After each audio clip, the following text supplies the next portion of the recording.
Ashie leo tuko nateseka, tunaweza zaruliwa mkampala. Mekuwa wakati yenyewe tutaendaka na ushuhuda yetu tabakiaka. Kuko batu moya balikuwa kanombeaka kule mu 6e niveau. Basi kuna kisi batu bataliaka. Kona ke mtu ananyakuliwa alori kulikuwa namuona kila siku. Batu bataliaka, watu watakuwa tena na kuu ya dunia. Basi kila siku balikuwa napandaka kuu ya sanse, tunabaona bananyakuliwa na tuko nabaona kila siku banaomba, banakiaomba vendredi kumbe na batanyakuliwa. Na mimi si ningelikuwa nashikia hata kusisi. Na mimi ningelikuwa ole ile wakati yote ningelikuwa naipoteza ma distraction. Na mimi si ningelikuwa kako. Juu ya nini kubengine injili na kia kwa témoignage. Bengine watakia tu kunashuhudia sema batabakia biko na shuhudia njoo. Na Mungu atapenda kale ka instant kadogo mbele tuende tutingize kwa dunia kidogo.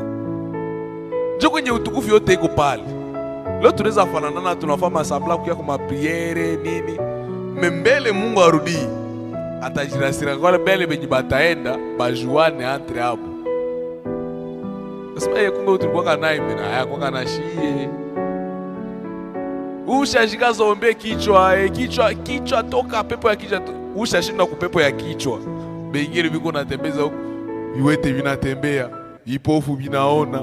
Kampala yote inakuwa busikila siku kwa watu wenye biko.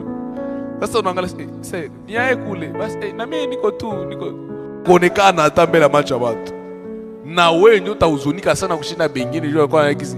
Na mimi nilikuwa naingia mule, nilikuwa nafanya sambla. Ona gisi ni vya nguvu sana. Nilikuwa naingia mule na mimi nilikuwa naomba. Na mimi nilikuwa haiko ila isifire, il faut roho yako njoo inakuwa banasema celui qui a le cœur pur, c'est celui qui verra Dieu. Qui connaît la pureté du cœur? Nani anajua hapa? Sunaweza angalia hapa tunachekeana, kumbe niko nasema tu wewe uko tu pepo basi. Noko tu pale, wewe unakuta mpepo. Huko nacheka na nacheka ndio unasema wewe pepo basi wewe. Njoo maana mwenye na ya purete ya roho ni Mungu.